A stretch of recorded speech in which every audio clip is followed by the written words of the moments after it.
ॾिसो सब खां पहिरीं बुनियादी इलेक्शन जो जेको इसूल आहे उन बुनियादी इसूल खे इहो क़बूल करणो पवंदो त हिन मुल्क में कॾहिं बि गैर जानबदार ऐं शफ़ाफ़ चूंडूं न थींदियूं आहिनि इलेक्शनूं।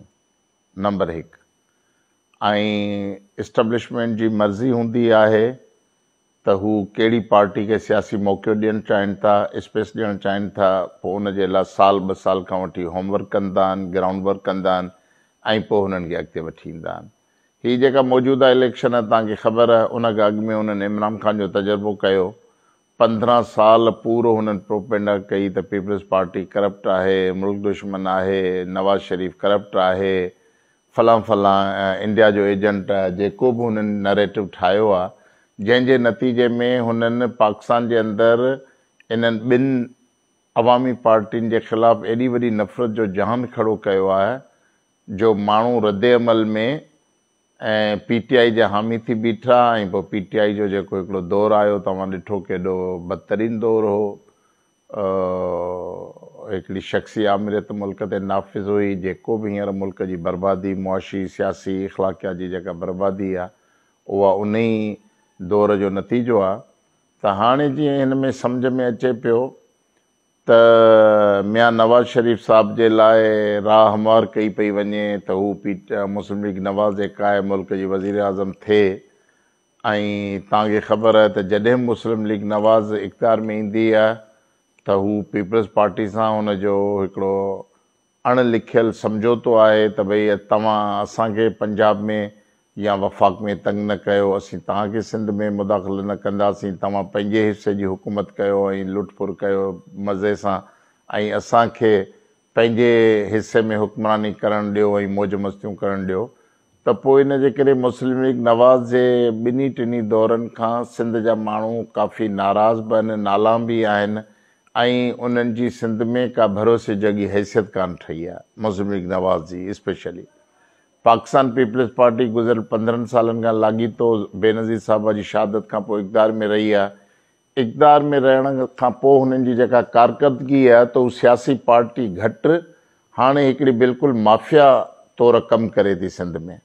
हुननि पंहिंजे बास्केट में सिंध जा वॾेरा, मीर, पीर, सरदार, बाहिसियत माण्हू, उन खां पोइ कचे जा धाड़ेल, उन खां पोइ ब्यूरोक्रेट, पोइ टके ते विकामजंदड़ ख़सीस क़िस्म जा police officers, deputy commissioners, secretaries, उहे सभु पंहिंजो पाण जी बास्केट में गॾु करे छॾिया आहिनि ऐं हू सम्झनि था त लुटफुर जे ज़रिए जेको 15 सालनि खां सिंध खे लुटींदा बर्बादु करे हिसापतियूं कंदा रहिया आहिनि, त हू सम्झनि था त हिन दफ़े बि हू इन ई तरीक़े सां इलेक्शनुनि खे यगमाल बनाए ऐं खटे वेंदा ऐं वरी सिंध में पंहिंजी हुकूमत ठाहींदा। हाणे पाकिस्तान जा माण्हू ॾिसो था, पंजाब जे माण्हुनि पीपल्स पार्टी खे तलाक ॾेई छॾी आहे, पश्तूनख्वा मां पीपल्स पार्टी जी तॾावेड़ थी वई आहे, बलूचिस्तान में नाले मातिर आहे। बाक़ी सिंध जेका रही आहे, सिंध जेको आहे उहे सिंध जे माण्हुनि जेको आहे अलाए कहिड़ो ठीको खयो आहे पाकिस्तान पीपल्स पार्टी जो।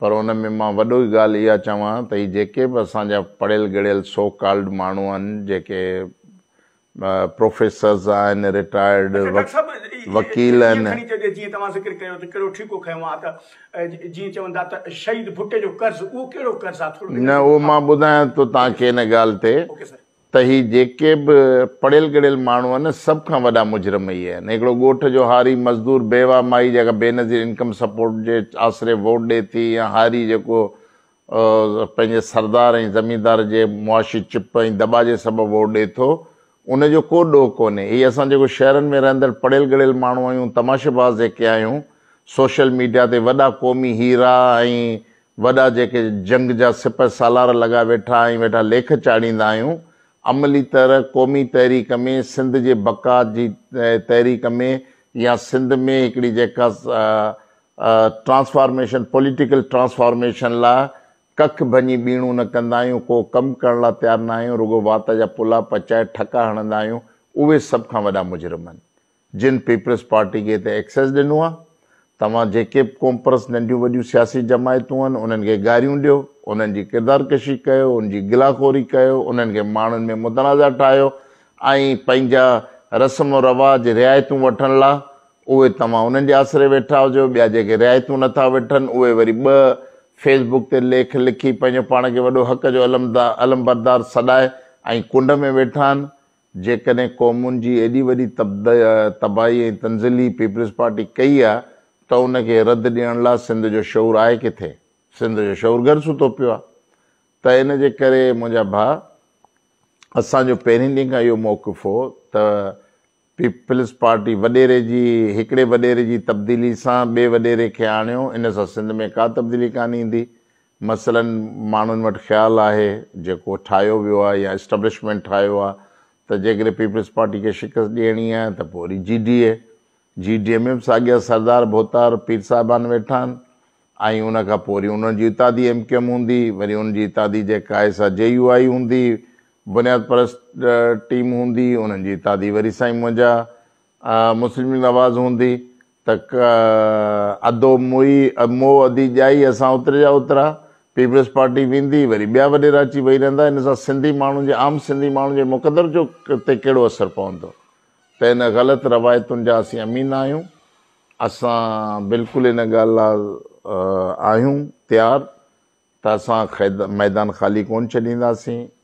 ऐं इन जे बावजूदि असांखे ख़बर आहे त असां हिन वक़्तु जेको आहे कमज़ोर पोज़ीशन में आहियूं, छो जो असांजी क़ौम कमज़ोर आहे, असांजो क़ौमी मोर्चो कमज़ोर आहे, असांजो दफ़ाई मोर्चो कमज़ोर आहे। असांजा जेके बाशऊर माण्हू उहे मुंझियल आहिनि, ढिनल आहिनि, बुज़दिल बणियल आहिनि ऐं ज़ाती रिआयतुनि ऐं मरातुनि जे पोयां आहिनि।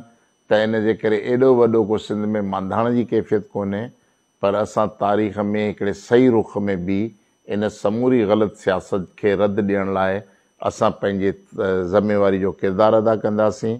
त असां तारीख़ में बिहूं त हिन सॼी लुटमार, हिन जबर, हिन जागीरदारना दादागिरी जे ख़िलाफ़ु तरक़ी पसंद पार्टी हुई, जीअं उन्हनि खे बिला मुक़ाबले कोन छॾियो, अनचैलेंज न छॾियो। इन करे इनशाअल्लाह असां सॼी सिंध जे अंदरि पंहिंजा पंहिंजा कैंडिडेट खड़ा कंदासीं, बीहारींदासीं। पोइ अवाम जे मथां आहे त अवाम उन्हनि माण्हुनि खे मुंतख़िब करे थो, वोट विझे थो या नथो विझे, उहो ईंदड़ वक़्तु ॿुधाईंदो। पर असां डिटरमिन आहियूं त असां को मैदान ख़ाली न छॾींदासीं। अच्छा डॉक्टर साहब, अव्हां पाण कहिड़े शहर जे उन तक ते अव्हां पाण बीहंदा? ॾिसो, असां जेका ही सियासत कई आहे, असां बाक़ाइदे तक जी सियासत न कई आहे। इन करे मुंहिंजे बाबति अञा मां वाज़े कासमाबाद में रहां थो 20 सालनि खां। गुज़िरियल दफ़े तव्हां ॾिठो त मूं इन इलेक्शन में हारायो। इन करे मां इख़लाक़ी तरह इहो तक जेको आहे अयाज़ पली जे खे मां चयो त तव्हांजे लाइ आज़ादु आहे। मां उते बीह ऐं अयाज़ पली जी सियासत में या उनजी खटण जी उन में रुकावट नथो बणिजणु चाहियां ऐं इन करे मां उन में न आहियां बीठल। बाक़ी मुंहिंजो ॻोठ जो तक आहे, इनशाअल्लाह उते असां वर्कआउट कयूं पिया ऐं इनशाअल्लाह बीहंदासीं ऐं हिन इलेक्शन में ज़बरदस्त तरीक़े सां मुक़ाबिलो कयूं। ठटो ॻोठ आहे, सूबाई तक जेको ठटे जो आहे, उन ते बीहंदासीं इनशाअल्लाह। त ज़ाती तरह सैयद ज़ैन शाह जी, अयाज़ पलीजे जी ऐं जलाल महमूद शाह, जेके इहे सियासी किरदार आहिनि, जिन तकनि ते इहे ज़ाती बीठल हूंदा, उन्हनि जे मुक़ाबले में असांजो को बि कैंडिडेट कोन बीहंदो। बाक़ी ॿी सॼी सिंध आज़ादु आहे, असां बीहंदासीं। ठीकु आहे, वॾी महिरबानी डॉक्टर साहब, थैंक यू।